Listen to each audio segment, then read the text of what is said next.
Welcome to episode 13 of Quantum Lab. In the double slit experiment, photons create an interference pattern as if waves. But when we measure which slit they pass through, the pattern disappears. But the mystery was not just the disappearance of interference. Scientists wanted to know, was the problem the act of measurement, or was it the existence of path information itself? Wheeler's delayed choice experiment made the mystery even stranger. The particle's path was measured only after it had passed the slits, yet the interference pattern still disappeared. This raised a new question.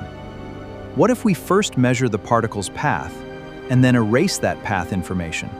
Would the interference pattern return? To test this idea, scientists created pairs of entangled photons. Although separated, each pair remained connected by the laws of quantum mechanics. One photon from each entangled pair travels directly to detector D0. This photon is the one whose pattern we will examine later in interpretation. The second photon takes a different route. Its job is not to form a pattern, but to reveal or erase the path information of its partner. Here, the second photon reaches two possible paths. By detecting which path it takes, scientists obtain the path information of its entangled partner. If the photon reaches detector D1 or D2, its path remains known. D1 detects photons from one path, while D2 detects photons from the other. Then scientists sent some photons from path 1 and path 2 to a beam splitter, where the two paths were mixed together. After leaving the beam splitter, the photons reach detectors D3 and D4. But now, neither detector can tell which path the photon originally came from.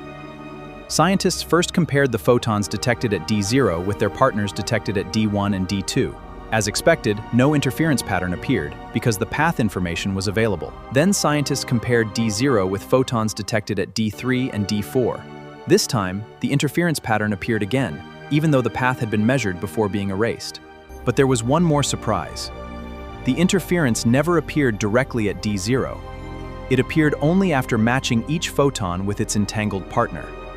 If the presence or absence of information can change a particle's behavior, then could reality itself be different for different observers?